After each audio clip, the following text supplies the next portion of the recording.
Hello, everyone, and welcome to the Stephen King Cast, one man's musings on the works of Stephen King. Each week, I will review one entry in the bibliography of Stephen King in the chronological order of publication, and this week I am continuing my reviews of the works related to 1978's publication of short stories Night Shift. And so, by sticking with the stories of Night Shift, I am turning my attention to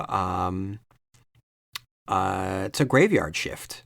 I'm very excited to talk about Graveyard Shift, as this is a movie that I had never seen before.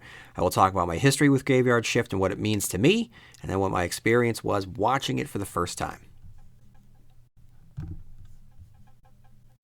Just a little note about this particular episode. I am recording this right now in January of 2026, but this episode first appeared on July 16th, 2017. So you're going to hear some information related to that particular time, specifically around a movie that was never made. I had the pleasure of interviewing director Josh Brooker, who had obtained the rights for One for the Road and was trying to get that up and running, and I was supporting him. And as always, you'll get my support for Matt Kellick's Quartet 19 t-shirt line of Stephen King related apparel. So I just wanted you to be aware of the context around this particular episode of Graveyard Shift. First, there is some Stephen King fandom news that I want to get out of the way. The first of which,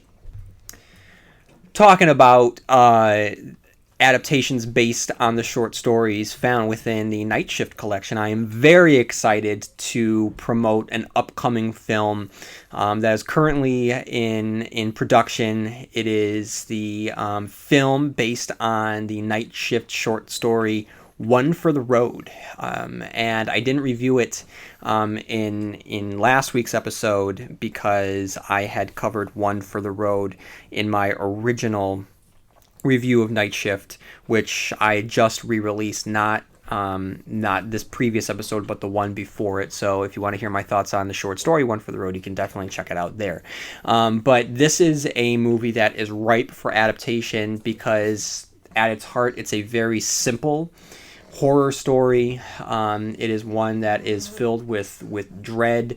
It allows the filmmaker a lot of control over the tone and the characters, and writer-director Josh Brooker and I have been in contact, and I have great faith in his abilities, and I think that this is definitely one to look out for. So if you want more information regarding One for the Road, you might be able to hear one of my dogs back there. They're making their grand return to the Stephen King cast. So if you want more information on One for the Road, you can head on over to onefortheroad2018.com. That's the official website, but you can also follow it on Facebook.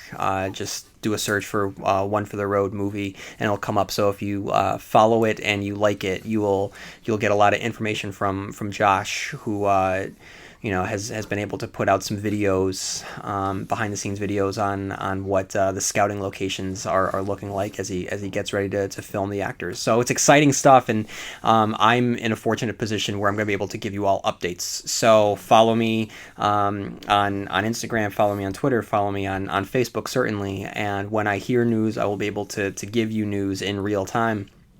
And I'll definitely be able to continue to promote it here on the Stephen King cast. So keep your eyes open for One for the Road, because if you like vampires and vampires related to Salem's Lot, then keep your eyes open for One for the Road.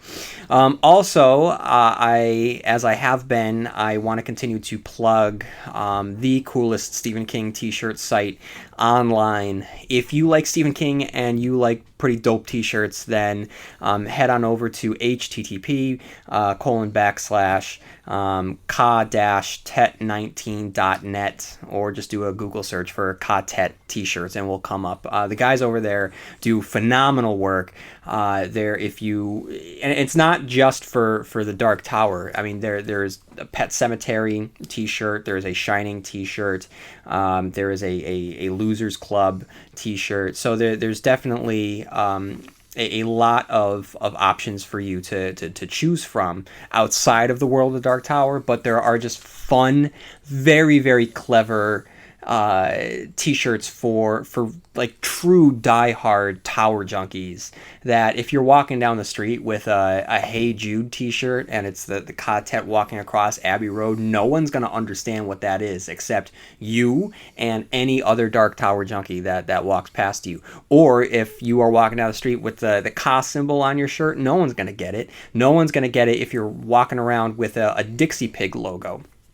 It just looks like the logo to not a fancy, but like a indie or hipster kind of joint. Like it looks great. Or a Nozala t-shirt. Like there's so much Sheb Saloon. There are so many t-shirts to choose from that are just cool. They just look good, and then it has the extra bonus of being inspired by the works of Stephen King. So we are in the middle of summer. It is t-shirt season, so you all should be rocking these t-shirts. Head on over to ka-tet19.net and you will not be disappointed. I assure you that you will like what Matt is putting out. It's really, really good work. I get really excited. I follow him on Instagram because he's able to give updates, and every now and then he'll give like a little snapshot of something that he's working on, and it gets me excited. So if you like Stephen King, if you like The Dark Tower, and if you like t-shirts, then ka-tet19.net is the place for you. So head on over there. And then when I purchase and procure my next batch of t-shirts, because every day is a struggle not to waste my entire paycheck. And it wouldn't be a waste, but it is a struggle not to spend my entire paycheck on the t-shirts there. So head on over there. And I keep forgetting to mention this. Not only do you get your t-shirts, but you also get a tote bag and a what are they called? They're called bookmarks. I don't know why I blanked on that, but a tote bag and a bookmark as well. So I mean, they're really generous and they're very creative, and they're fans of Stephen King, doing really, really good work. So they too should be recognized, and I just want to continue to push business their way because they do really, really good work. Up next, I have a review from iTunes, and as you guys know, and I beg you every week, if you have a few minutes on your hands, please head on over to iTunes, because any words that you give will really help out the Stephen King cast. So up first, we have from the Purple Card Man, King Lover's Dream. My infatuation for the story It led me to randomly search Stephen King in my podcast app. I've listened to a few similar podcasts, and yours is by far the best. I've already listened to all of your episodes of books I have read so as to not spoil other endings. Your in-depth analysis of each book is able to bring me back to the time I first read each novel. It's like a one-on-one book club with the subject always Stephen King. It's a King lover's dream. I find myself eager to reread each book after I've listened to its episode.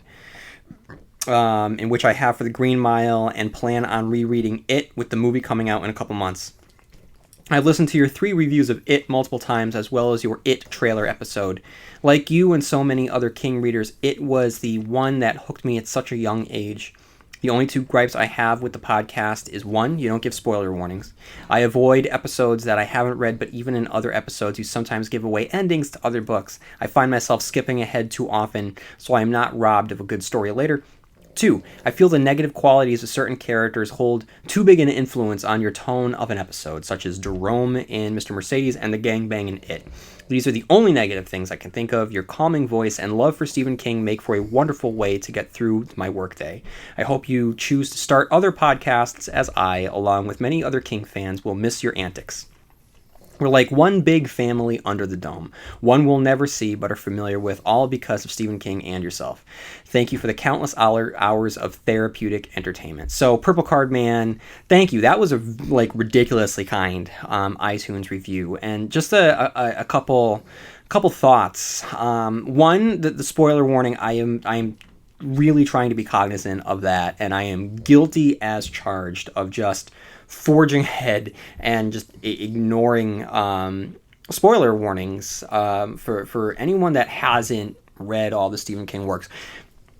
my rationale, I guess, if you want to call it a rationale, but the reason why I did is because when I was reading everything in the chronological order of publication, and I would read one book and I would review it and then move on to the next, for just whatever reason, my mental track just believed that everyone was just following me in real time and following me along the same journey, which was ridiculous. And then I never thought that I would really build up enough episodes and actually get through the entire chronology of Stephen King where people could go and just find the episode that they want to listen to. So I never thought of it on the macro level. I always thought about my show on an episode-to-episode level. So I completely apologize. I'm trying to be a lot more conscientious of that. So everyone listening, call me out if I do slip and give a spoiler, because I can't stand when I get spoiled on something. And I don't want to ruin any of these moments for anyone out there. That's not my place to do so if you aren't looking for it. Number two, you mentioned two negative qualities of certain characters holding too big an influence on my tone of an episode. Now, I will say, the gangbang in it, I still fundamentally believe that it is such a I can't believe I'm getting back to this, but I just feel that it is just such a tone deaf and just wrong. It is just a misunderstanding of the tone and the actuality of what's happening in that moment. I just think that it really casts a negative spell on that book. I think that's probably one of the most biggest missteps that King has made as a writer. With that said, I mean, it is still my favorite book of all time. I mean, it does not detract from the greater qualities of that book. But if someone did read that book and was so turned off by that particular moment and decided to never read Stephen King again, I would not blame them for doing so, because they, of course, don't have the context of the other work that he has done. But I truly understand anyone that is very upset at what occurs in that scene. I just think that it is just not okay. Jerome I've been thinking about a lot. And I've been thinking about that slave voice that Jerome does, and just the fact that Bill Hodges has such a problem with it. I came down on it during my review of Mr. Mercedes. And as you know, I'm not a fan of Mr. Mercedes at all. I like Finders Keepers, and I am so on End of Watch. I really wish that he had called it The Suicide Prince, but whatever. But Mr. Mercedes I did not like, and one of my issues was Jerome. And when I read Jerome, I was reading Jerome with something that was just sticking with me as far back as you know, it really was pronounced in The Shining, I believe. With Dick Halloran, maybe, I don't know, but the as far back in early Stephen King, he would do a very dialect heavy characterization of certain black characters, very much so with Detta Walker in Drawing of the Three. So these things stuck with me, and not just these dialectical issues, but also just people would just become racist in his book, and he would use racism to make us just dislike that character even more. Like, and to me, it was just shining a spotlight on racist qualities that I don't know if were necessary to really get at the heart of why we didn't like that character in the first place. So by the time I get to Jerome, and Jerome is putting on this affectation, and he's, you know, I mean, he is not a slave, and he is a highly intelligent young man from, you know, like a good family. I where I came from as a reader at that time, I bristled at it.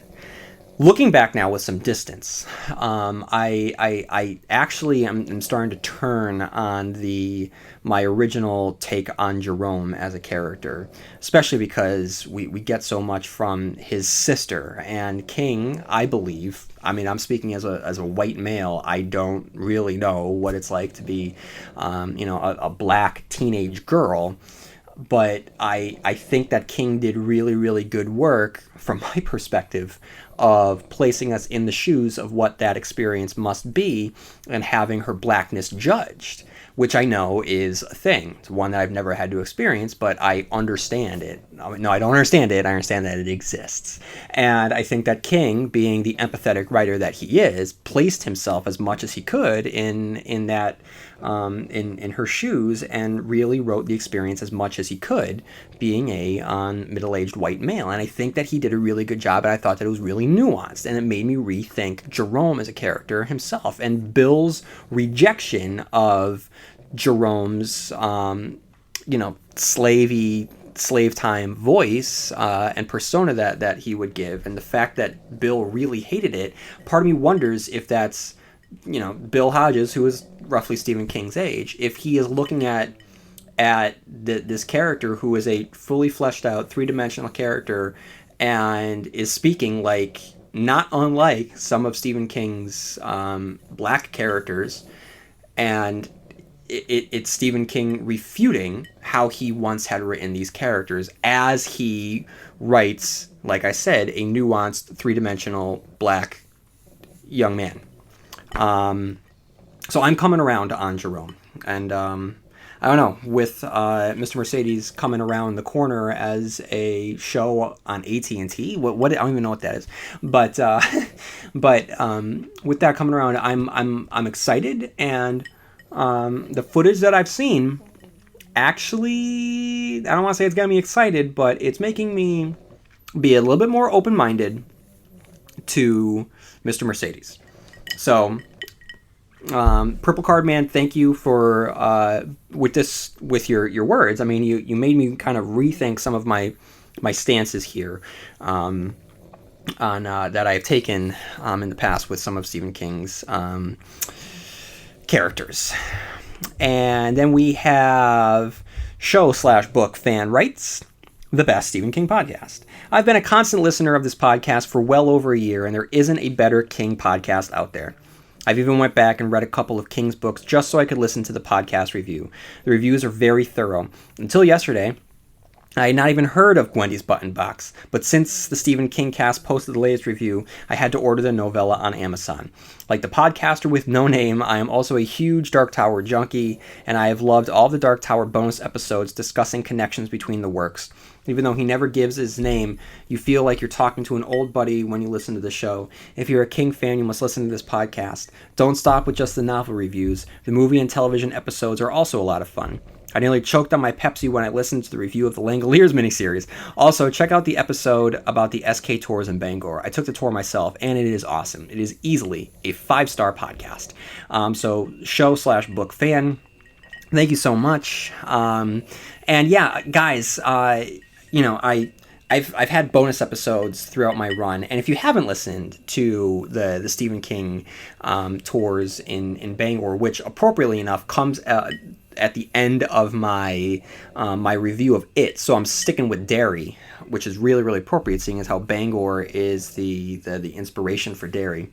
Really listen to it, because Stu does such a great job, and his just way of being and his personality and how personable the man is. He's like a Stephen King character, and you learn so much about the man whose books you love so much, and you realize just what a philanthropist and what a down-to-earth guy Stephen King is. And think about all of the money he's made from the books and the rights to his movies, and the fact that he and Tabitha decided to stay in Bangor because that's where they were when he made it big. They had decided that Bangor was going to be their home, so they decided to stay in Bangor, and they did what they could to just throw money into the town as much as possible to make the town that they live in worth living for everyone that lives there. From the library, I believe the hospital, the Little League field, where Stephen King brought in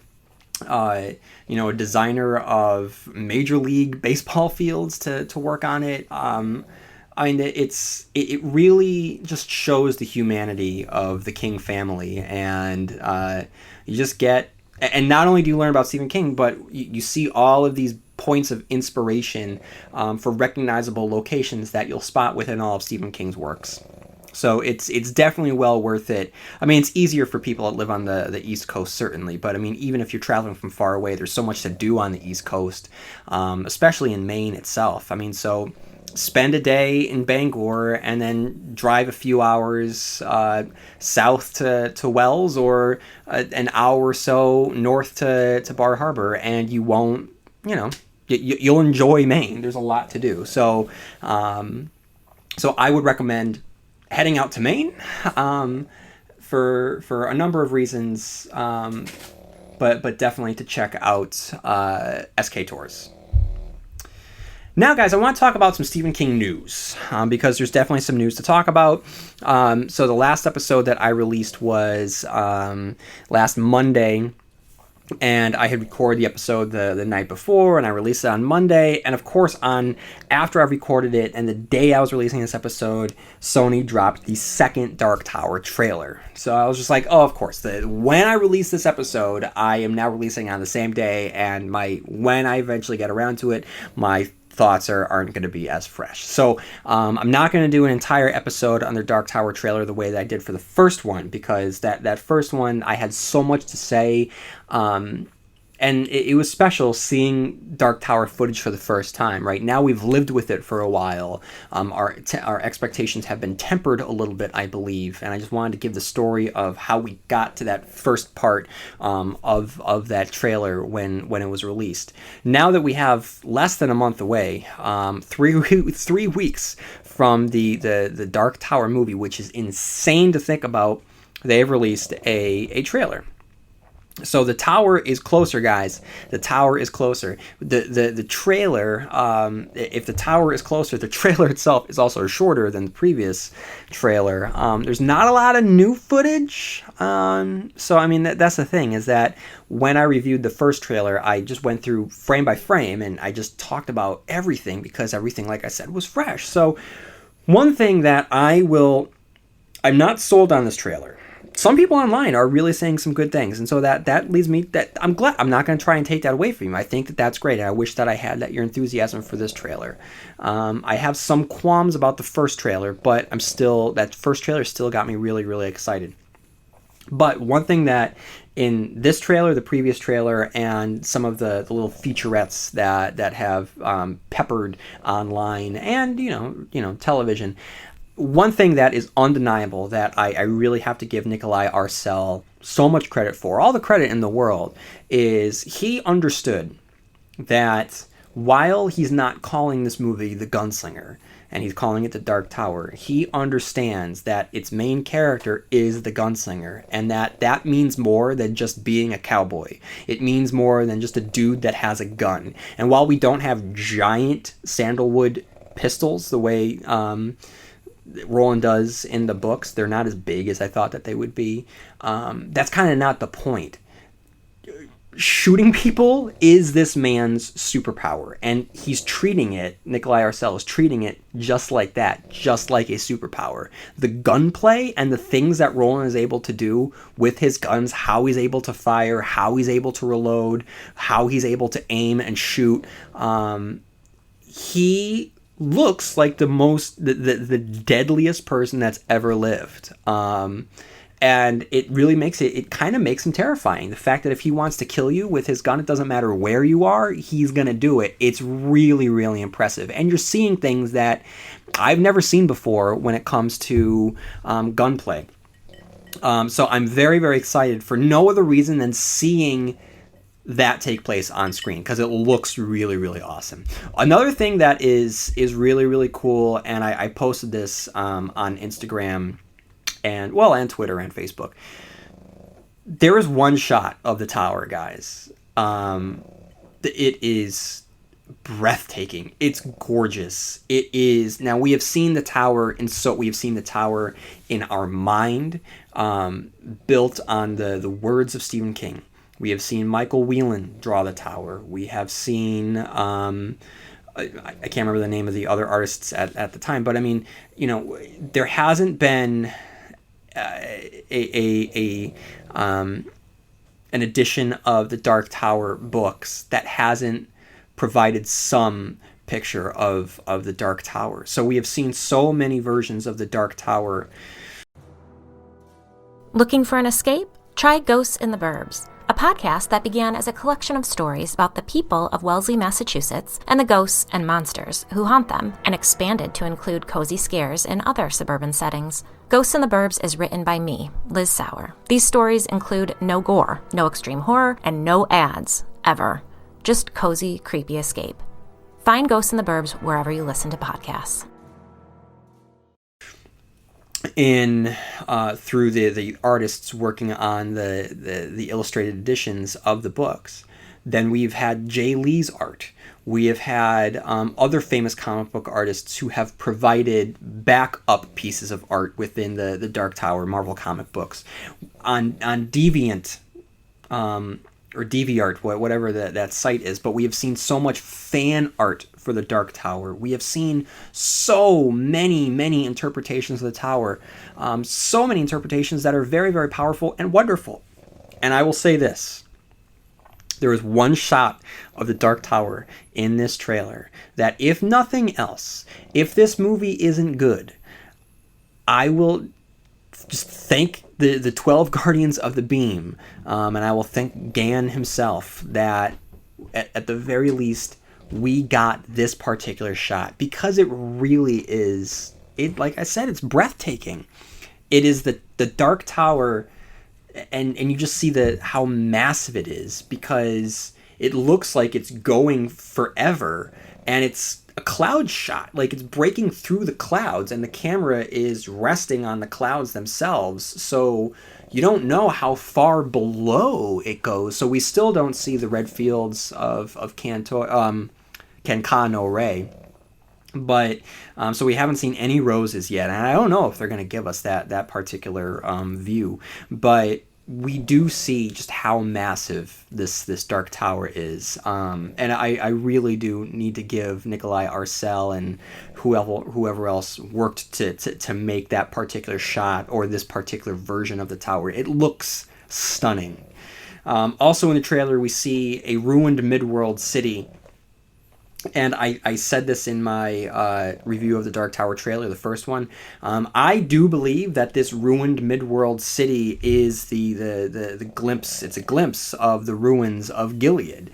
I do believe that, or maybe it's not. Maybe it's a completely other city, but it really it looks good, and it does establish that this is taking place in a different world. We also see Algel Ciento. It's on top of a plateau in the middle of nowhere, which really lines up with the description of its place in the Thunderclap from the Dark Tower, Book 7. And from a distance, it really, like the top, it really does look like a recreation of that suburban life with the ticky-tacky boxes of houses that we got.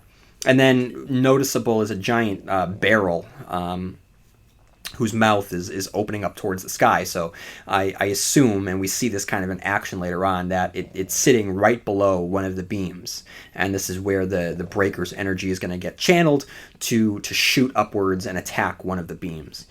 And we see the Man in Black and Roland just taunting each other. Well, really, the Man in Black taunting Roland. There's one cool shot of him like catching a bullet behind his neck without even turning around. There's a monster in the woods at one point. I'm not sure if this was in the original trailer. It was in the unreleased trailer that came out in October that wasn't that great. Now, I believe that this monster isn't just some mutant. I believe that this monster that you see in the woods actually is a Guardian of the Beam. I would not be like, it's not the turtle. It is not the bear. We all know that we see Shardik in the woods in the books, but we know that because Roland has, spoiler alert, see, I'm trying, guys, I'm trying. Because Roland has the, spoiler alert, Horn of Eld, it means that the decisions that he is making are different from what we are familiar with. I don't know how many times he's gone around on the Wheel of Ka. This could pick up right when we left off with Roland. This could be 500 revolutions since we left off with Roland. So things could be drastically different. This could really be his final time around, which really, really gets me excited. So what I'm trying to say is, if we get a Guardian of the Beam and it's not Shardik and it's a different Guardian that is familiar enough that it makes me say, okay, this is totally from the books, but it's completely its own thing at the same time, and we're seeing an aspect of this world that we never got to see within the books. So that's my thoughts on that. We see the Man in Black's ninja orcs laying waste to a town. I'm not so fond of this, the way that they look. I think that the Cantoi are so stylistically impressive and unique. I don't think that we see that garish quality too often or ever, really. So I wish that they were wearing the loud clothes. We don't see that. We see them dressed as like I said, ninja orcs. I'm not a fan of that. Maybe they're vampires, maybe they're Taheen. I would love to see them with just like bird faces or rat faces. I don't think that we're going to see that. I think that they're going to look a little generic, which is very disappointing to me. At one point we see a gunslinger's pistol lying in the dirt. The sigil of Eld is present on its barrel. I think that this is just in a flashback scene that's going to correspond with, Walter kind of just talking trash to Roland, and we're going to see some I think that's probably Stephen Deshane dying. I think that's what we're going to see there. We see the North Central Positronics doorway that we saw in the first trailer, and Roland going through that doorway. And I think that another thing they're doing, I love the way that New York looks. And we're seeing it really through Roland's eyes. And I think that already in the trailers, they've done an effective job at juxtaposing this ruined world with the lights and vitality of our world. Then we see Roland and Walter having a showdown with Walter standing in front of one of those North Central Positronic doors. And it's where we have that Roland loading the bullets as they fall from the air, and it's seen, and it's just awesome. We see Walter walking through a snowy tundra. Now, in all of the promotions, we have seen more of this setting than the desert, which I think is very strange. But I don't think, much like if the Guardian that if that monster that we see is the Rat Guardian, it wouldn't be out of place to have a snowy landscape, okay? Because in Wizard in Glass, one of the characters, Latigo, is referred to as coming from the north. And the north was a snow landscape. It invoked, I believe, Nordic connotations. And that was in Wizard and Glass. And then when through the keyhole, we learned that the Lion Guardian, named Aslan, is in the north and just roams the snowy fields of the north. So it's not like snowy weather is completely out of place in the world of the Dark Tower. Again, we would just be seeing an aspect that we didn't get to see in the books but was referenced. This is a message from sponsor Intuit TurboTax. You've sent so many emails to your tax pro and nothing. It feels like you're chasing updates. But now your taxes are done for you by a TurboTax expert, so you actually know what's happening. You can match with an expert and just hand off all your tax stuff to them right in the app. So instead of guessing, you can feel confident your TurboTax expert's on it. Now this is taxes. Intuit TurboTax. Visit TurboTax.com to learn more. Only available with TurboTax experts. Real-time updates only in iOS mobile app. We see the Dutch Hill Guardian attacking our heroes. Looks great, by the way. Great effects. Really making that plaster demon really, really come to life. We see Richard Sayre and Roland going through the window. Now, this is an aspect that I'm not sure how much I like. One thing that was so important about Roland's character is that he can get hurt badly, as we see him do. Spoiler alert, I'm really trying. Spoiler alert for the drawing of the three. Dude gets messed up royally, by lobsters, by just monster lobsters. He gets his fingers cut off, nearly dies from a regular infection. And then in Wolves of the Kala, he starts suffering from a bad hip. So we see that normal afflictions can do some significant damage. And here we have him flying through a window and landing on the ground. And there's a scene where he says in a little featurette, he says to a team of doctors, "I'm stronger than most." So you get the impression that he has like superhuman abilities, which not a big fan of, but whatever. I'll see how it plays out. We have Jake getting abducted in that scene where he focuses his Ka and kills the orc. And then we have Walter's voice reminding Roland that everyone that walks with him dies. And the trailer concludes with Roland saying, "Not anymore." Now, spoiler alert for the conclusion of the Dark Tower series. Seriously, guys. This is really interesting to me. This is really, really interesting because this exchange really speaks to the idea of Roland improving himself with each journey. And it's why the Horn of Eld's presence in this movie is a great bit of continuity between the books and the film. And it would be very interesting if this is a Roland that we already know that he's cast off the Dark Tower. He's completely focused on trying to get to Walter to make him pay for the destruction of Midworld. I'm totally fine with that change. Now, if he is not so bloodthirsty, obsessed with getting to the tower, then it makes sense to me that he wouldn't need to sacrifice people in order to get to the tower. So that to me speaks to a softer Roland, which I'm totally fine for. I like that. This really could be, watching this could be Roland's redemption. We have a little bit of the bends of the rainbow. Roland and Walter are able to talk to each other using the bends of the rainbow. I don't know if they're going to be called bends of the rainbow, and I don't know if they're going to be colored. We see Roland talking to Walter through like a haze of green. So maybe they will be, different colored. I am going to assume that we're just going to get like magic crystal balls, and that's what they're going to look like. And we just have cool shots, guys. I will say that there are some cool shots, and we see this very clearly with Roland and Walter facing off in front of that gateway. Walter has a ball of fire. Roland is sweeping his jacket back like it's a cape, and he's a superhero, and we get some more awesome gun-loading action, and he's firing his guns to ricochet off the walls with the bullets contacting a bundle of wires, causing explosions. It just looks cool. So I hope that it is as cool as it looks, and that's the trailer. That's the trailer, and I don't know. We're getting closer, guys. I'm on record saying that I wish that the promotion was stronger. I wish that the promotion lived up to the potential of what it was 1 year ago. It started out so strong, so cool, so different, so outside the box, so forward thinking, and then I don't know what happened. How this movie just stalled really, it just changed how I thought about the entire movie.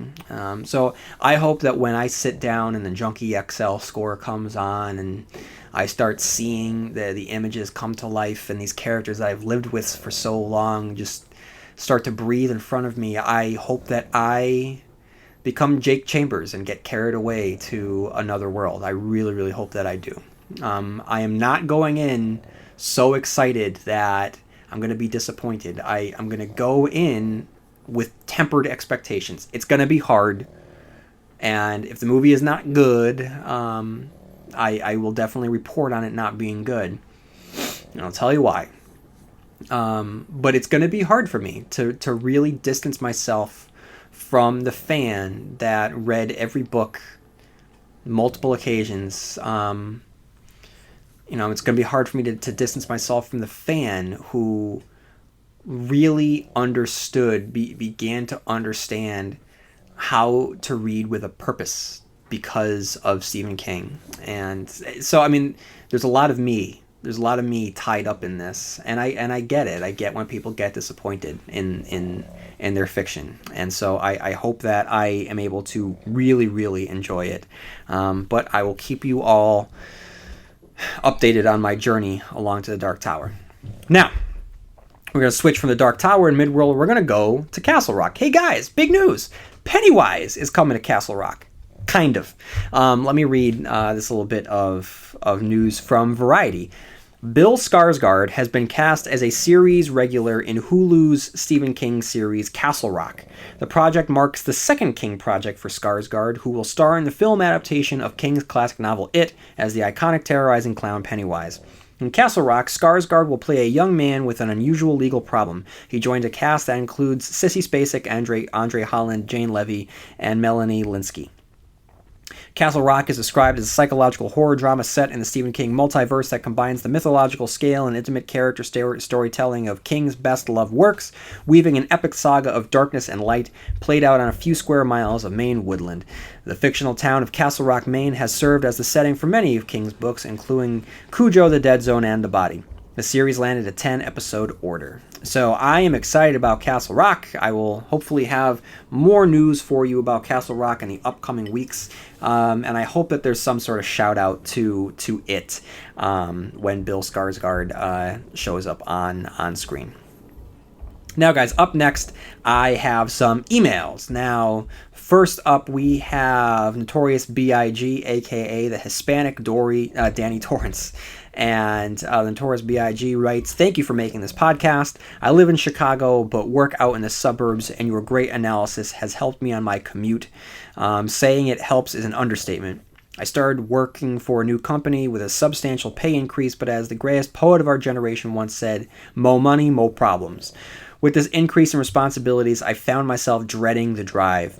Then I discovered your podcast. It started slowly. First, I found myself less irritated on the drive, then at work, which had started to affect my home life. The next thing you know, I'm looking forward to the drive. I'm looking forward to work. When you first sat down to start the Stephen King cast, nervous in hell, I'm sure, did you ever think that you would actually be helping people? You weren't the first to help me like this. I grew up in the Humboldt Park area of Chicago during the mid-'80s, early 90s. The combination of terrifying gang culture and my Ben Hanscom physique led to bullying, which sent me on a path to find a way out, even if it was in my imagination. My mom worked at my school, so the school library became my personal book collection. In first grade, I read my first novel, C.S. Lewis's The Lion, the Witch, and the Wardrobe. I was hooked and began looking for literature of the like-minded fantastical variety. A book caught my attention, the cover of an illustration of a bunny rabbits in a field, right up my alley, and so I read Richard Adams' Watership Down at the tender age of 8. After the initial shock of realizing I was reading something that might not have been made with my virgin eyes in mind, I quickly decided I was an adult, and the kiddie stuff would no longer do the trick. It was around this time that the TV miniseries It premiered, and my extreme fear of clowns had me wanting more. My mom informed me that the story came from a Stephen King novel of the same name, and asked if I would want it for my 9th birthday, which was weeks away. I said yes. If anyone thinks letting a 9-year-old read a book with such adult themes is irresponsible, I totally understand, but disagree. The world I lived in was dangerous, and if my mom could buy me a scary book and keep me off the streets, she would buy me just about any book I asked for. And so every year my mom got me Stephen King novels for any gift giving holiday that rolled by. This led to a long life and love of literature, the arts, that I passed on to my younger brothers, and I'm proud to say my mother raised 4 very intelligent, artistic men. In high school, my quartet was formed when my twin brother and I met 2 like-minded king heads, myself, my brother Gumby, the Gordless, Lou the Punk, and Mo the Fiend, outcasts. We used King's verbiage to make fun of our oppressors. Jocks became slow mutants, teachers Langoliers. Even the acts of making fun of people became shining, i.e., he just said that you got Danny Torrance's soup bowl fade. He's shining! I still say shining to this day, and you can too. Okay, I went on long enough. One last thing. Stephen King, thank you for getting a chubby, scared Puerto Rican kid into reading. And Stephen King cast, thanks for getting my girlfriend to pick up a Stephen King novel for the first time. Christine. P.S. Don't even think about ending your podcast. We don't care if you change the subject. Don't stop. If anything, pick up the pace. I'm re-listening to the old podcasts like a schmuck. Notorious B.I.G., the Hispanic Danny Torrance. Hey man, thank you. That's really, really kind. I mean, that's a very, very thoughtful email all the way through. No, I didn't think that I was going to affect people's lives positively, negatively. I hope I haven't affected everybody's lives negatively, but there have been a couple podcasts where people have said some like really things that have floored me. So to know that I have helped the commute, and the fact that you're looking forward to getting to work, and that's helped your life, thank you for sharing that. Thank you. And Stephen King, what he was able to give you and your mom sounds awesome. So thank you so much for sharing that. It's insight like that, just that, shows that we all come from different places and different walks of life. But the power of Stephen King and the love of literature, and we're all connected in some way. So thank you for that awesome reminder. Okay, guys, if you haven't done so already, head on over to stephenkingcast@yahoo.com. Just shoot me an email. Just let me know how you got into Stephen King, what your thoughts are on anything having to do with Stephen King. And I'll get back to you as soon as I can, and I'll share your thoughts on the air as well to continue to spread the word within our quartet. Okay, guys, now it is time to discuss Graveyard Shift. So before I begin, let me read the Wikipedia summary so I have a basis upon which I can build my analysis. When an abandoned textile mill is reopened, several employees meet mysterious deaths. The only link between the killings is that they all occurred between the hours of 11 p.m. and 7 a.m., the Graveyard Shift. The sadistic mill foreman, Stephen Macht, has chosen newly hired drifter John Hall to help a group clean up the mill's rat-infested basement. The workers find a subterranean maze of tunnels leading to the cemetery and a giant bat that hunts at night. In the end, Hal is able to kill the giant bat when it gets caught in the grinding wheels of a cotton picker and crushed to death. My review. So, there was that review that I gave of Sleepwalkers. If you haven't listened to it, I had a blast. Watching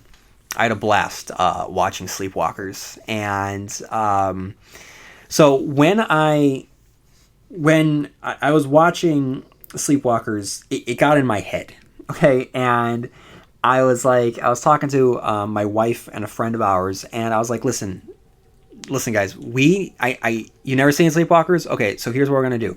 We're gonna watch Sleepwalkers, and I guarantee you that you're going to enjoy the hell out of this movie, right? So we sat down, they had a blast, the movie was so much fun, and we started, talking. One of the things that, my friend brought up was, how was a movie like this made? Because wasn't Stephen King this is the guy that wrote The Shining, and then Stanley Kubrick made The Shining, and The Dead Zone's a good movie, and the Carrie was a great movie, and then so how could a movie like Sleepwalkers be made? And I said, yeah, he's made great movies, but by the time Sleepwalkers came out, that Stephen King brand was just being slapped on everything, and you had movies like The Lawnmower Man getting made. You had movies like Sometimes They Come Back Again getting made. You had the ABC TV miniseries being made, which really weren't that great.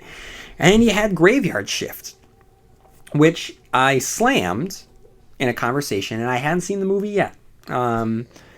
But that was Stephen King at the time. There were some pretty bad Stephen King adaptations being made. And there are some pretty bad Stephen King adaptations from the short story collection Night Shift, that also include, like I said, Lawnmower Man and Maximum Overdrive, based on these short story trucks. Don't worry, guys. I will be reviewing Maximum Overdrive in the next upcoming weeks.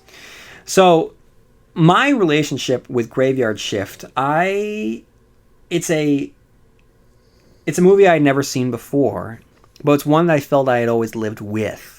Watching this movie really brought me back, and I think I talked about this in the Sometimes They Come Back review, but I just distinctly remember being a kid, riding my bike around my neighborhood, going to the center of my town, and heading on over to the movie store, and I'm going to sound like that old guy, but there's something to be said that kids these days, I can't believe I just said it, but kids these days aren't going to know what it feels like to go to a store to pick out a movie to rent, and just the experience itself was part of watching the movie. And you go there and you walk through the aisles and you look at the movies in the aisles, and you might have kind of flagged a movie that you want to watch. Maybe not right now, but I'm going to keep my eye on that movie, and the next time I don't have something to do, I'm going to head on over to the movie store, and I might get that one. Or oh, I never saw the one next to that before. And so just, there's something to be said about being able to hold that VHS box in your hands, and without watching that movie, you have a connection because you spent time actually holding that movie.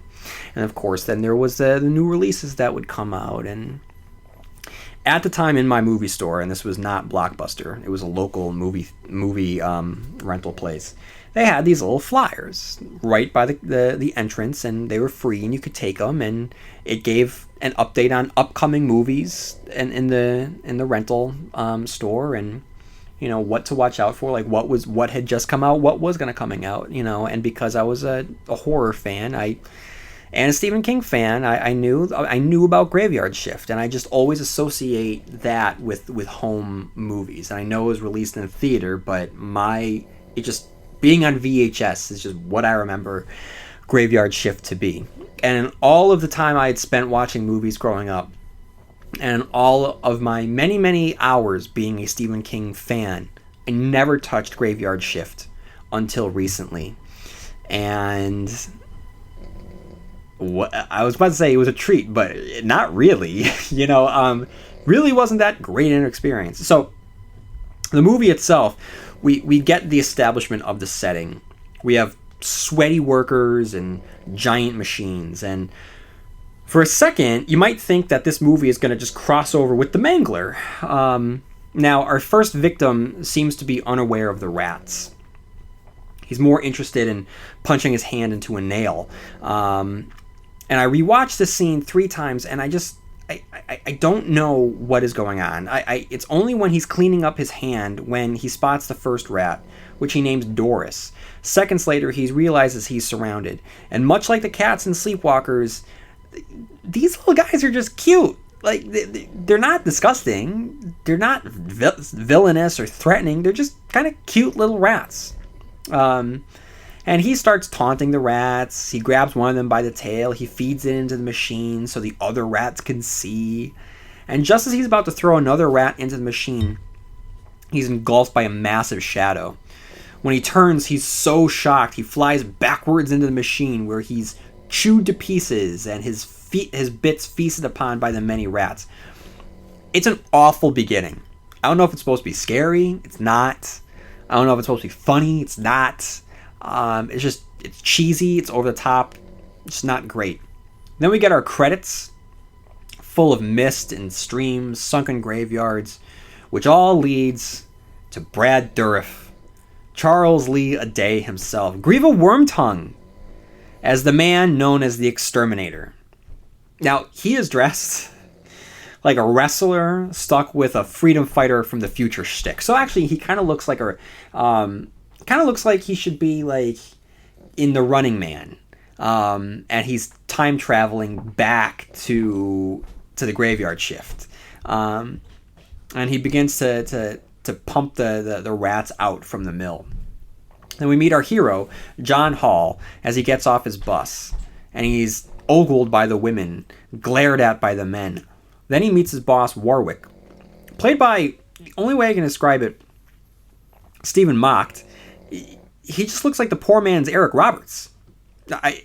And he comes with this, exquisite Maine accent that is so captivating. Okay, like they as they talk, they meet for the first time and they're talking, but I could not focus on a single thing that they were saying because I could not stop focusing on whatever the hell Stephen Mocked was doing with his voice. It was like fluctuating between Fred Gwynne's accent from Pet Sematary with like lofty British aristocracy, and this movie is all over the place, and it's not a great movie, but I am fully in on this accent. As ridiculous as it is, this movie is worth watching just to watch every scene with Stephen Mock, just to hear this accent. He commits to this thing full bore, like he is not giving like 10% here. He is giving 110%.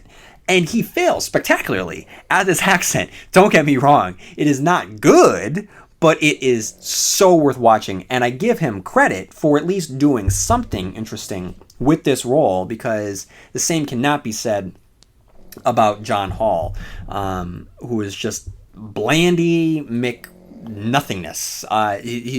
He's a non-character. He's just nothing, and he just drifts from scene to scene. And then on his first night in the graveyard shift, Hey, that's the name of the show. Hall meets Tucker Cleveland, the exterminator, Brad Dourif. I don't know, guys. Maybe it's the dangling earring. Maybe it's the chewing tobacco. Maybe it's the intense stare. Maybe it's the fingerless gloves. Maybe it's the netted shirt. Maybe it's the ponytail. Maybe it's the threat of shooting rats with a gun held in an ankle holster. Maybe it's the crazy Vietnam rant. Maybe it's the out-of-left-field Bruce Dern diss. Maybe it's the tear that trickles down Dourif's cheek. Maybe it's just because he looks like a Kyle Mooney character. Maybe it's the fact that Tucker Cleveland has an origin story involving the Viet Cong for his profession. Maybe it's some of these things, but really, it's all of these things that makes Brad Dourif the highlight of this movie. The scene where he meets Hall leads to a 4-minute, 39-second long monologue in which he provides the thesis to his current state of being. It is a phenomenal thing. God damn it, here we go again. Fans of the show will know that I struggled with this word for some reason on a previous episode. Here we go. Let me try and get through this. I don't know why this word trips me up when I'm doing this podcast. Okay. Brad Dourif is a phenomenal, did it. Okay. He's a phenomenal thing to behold.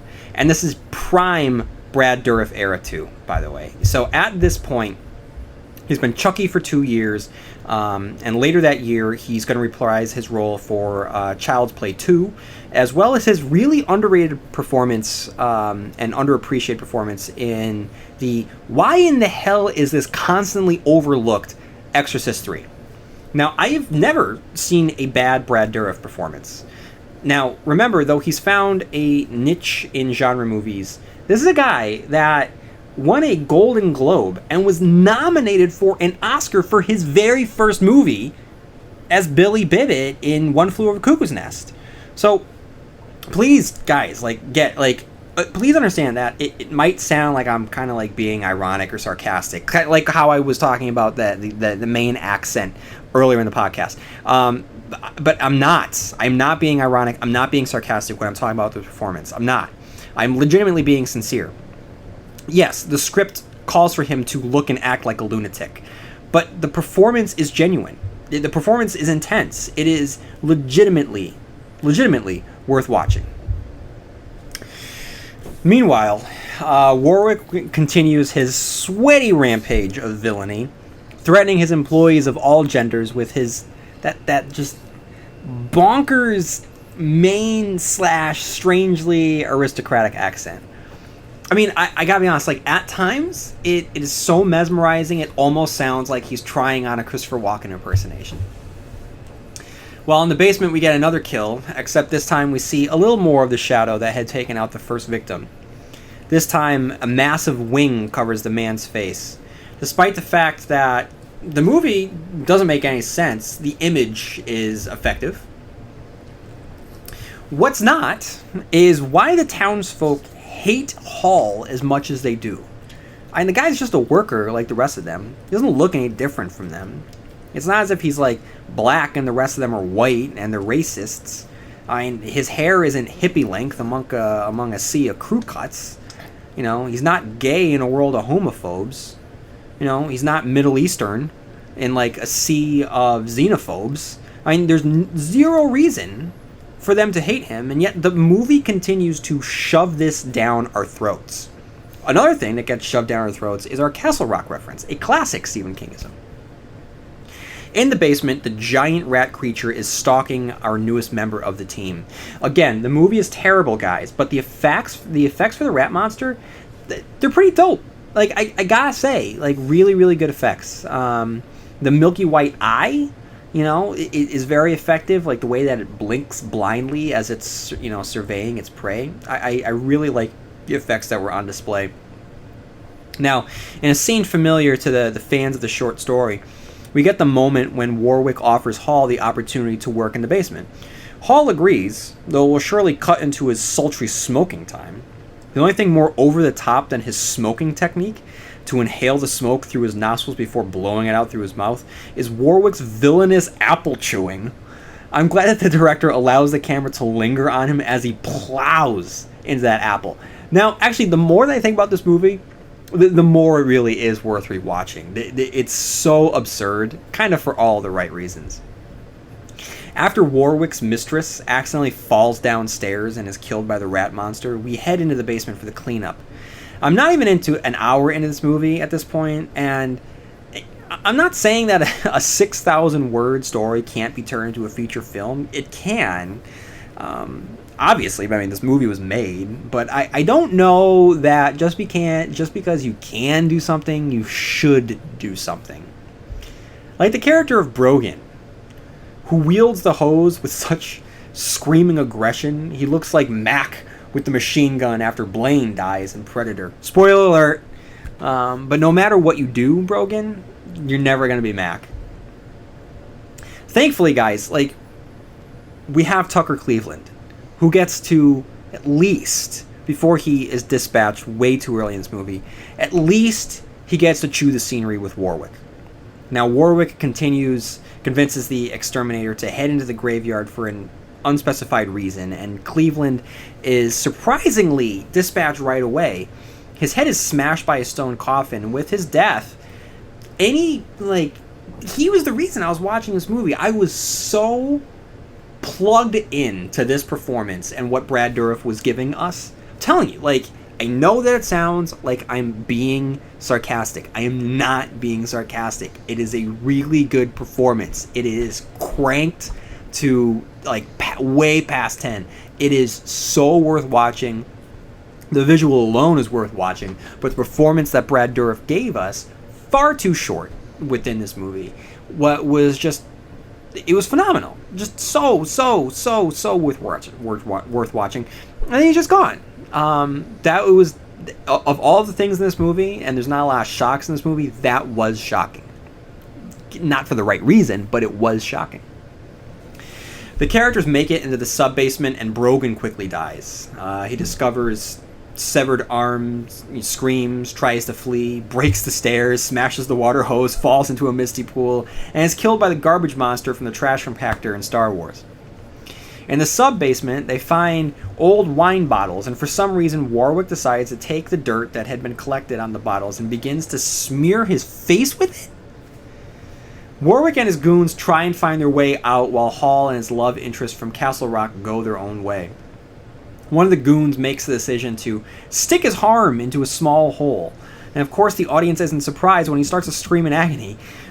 You know, when he's able to free his arm, Warwick and Davis start screaming as bits of the mutilated arm start flying. The guy's name is Davis? Like, legitimately? I didn't really put two and two together, but we have a character named Warwick and a character named Davis, and I guess I had just mentioned Star Wars, but whatever. Davis is then left behind by Warwick, and as Warwick tries to escape Davis, I cannot believe that I got through this movie without realizing that we have a Warwick Davis combined. Anyway, so as Warwick tries to escape, Davis comes face to face with the rat monster, which, again, like, and I'm not being sarcastic, this is a great effect. The rat monster looks great. Warwick runs and falls into a pile of bones. He's then discovered by Jane and Hall, and for some reason, a fight ensues. Hall and Warwick have a serious fight. Like, it is a highlight of this movie. It actually has some intensity. The choreography isn't much, but the physicality makes up for it. Like, they go for it. But the entire time you're just wondering why they're fighting. I guess it's because Warwick is supposed to be insane, but that's never really addressed. I mean, they fight because he's the villain, and the villain and the hero are supposed to fight, and that's it. That's the only reason. And the movie needs a victim, so Jane is stabbed by Warwick. Now for Hall, it's personal, so he chases after Warwick through the tunnels. Warwick encounters the giant bat creature and attacks it.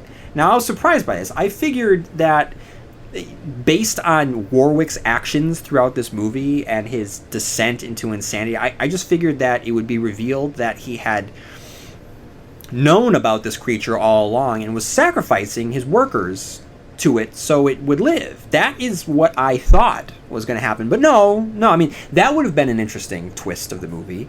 Instead, he just is insane because the script calls for him to be insane. He's a villain because the script calls for him to be a villain, and then he encounters the bat-like creature. And then, rather than getting, a reveal that he has known about this and he is the true villain because he has allowed his workers to die by the hands of this monster, he just gets a quick death. And then Hall escapes. He climbs up a tunnel back into the mill. The monster follows him. And while its tail is stuck in the machine, Hall uses his trusty slingshot to hurl a Pepsi can across the room to turn it on. The monster is then dragged through the gears and it's torn to bits. And that, ladies and gentlemen, is how the movie ends. The end of The Graveyard Shift. Not a great movie. Brad Dourif should have been the main character. It would have made for a much, much, much more interesting movie. For him to just be this crazy, and you know what, he isn't, yes, I am sticking with it. He should have been the main character. It should have just been this crazy grindhouse movie. Let Warwick be as insane as he is, just a villain for no reason. If he is dialed up to 11 and Brad Dourif is dialed up to 11, this crazy rat monster, it would do wonders for the film. But the fact of the matter is we have to follow Hall. No one cares about this character. The script doesn't even care about this character. He's nothing. He's a non-entity in his own movie. So the fact that we have a movie in a parallel universe that stars Brad Dourif, because the entire time you're watching this, you just can't help but think, but what if it was Brad Dourif, but it wasn't Brad Dourif? As long as we have that what if, it completely overshadows the movie, because I don't need this movie to be like good, but I would like it to be more fun and more bonkers than it is. It's just that's the thing, is that it's never as batshit as it could have been for a movie that stars a giant bat. Like, of any movie that's going to be batshit, it should have been Graveyard Shift. And then with the end of the movie, we get the closing credits, which I'm going to play upon the conclusion of this episode for your enjoyment. Just some of the choices that were made in this movie are memorable, to say the least. So guys, we did it. We survived the Graveyard Shift together. Just over an hour. Not bad. Bite-sized. We got to talk about the Dark Tower a little bit. We got to talk about Castle Rock. Got to share some time with iTunes reviews and some listener emails. So I think that this was a fun journey together. And guys, if you haven't done so already, like I said earlier, head on over to iTunes. If you like this episode, or if you've liked any episode of the Stephen King Cast and you haven't done so already, head on over to iTunes and please leave a review. And if you just want to share your thoughts on Stephen King, then write in at stephenkingcast@yahoo.com and follow me on Twitter and Instagram and on Facebook. And then spread the word.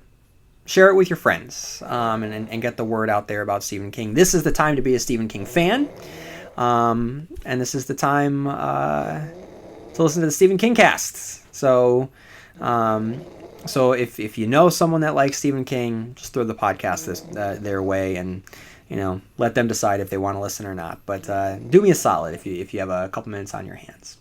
All right, guys, next week we are going to continue exploring the stories within Night Shift, and we are going to be discussing The Mangler. So the short story was one of the areas that a lot of people were mad at me for not reviewing. I don't think too many people were mad at me for not reviewing the movie adaptation of that short story, and I will have a lot to talk about next week when we talk about the Mangler. And so I'll be sure to talk about whatever the latest Stephen King news is between now and then. Maybe there'll be some more Dark Tower news. Hey, maybe New Line will give us an It trailer number 2.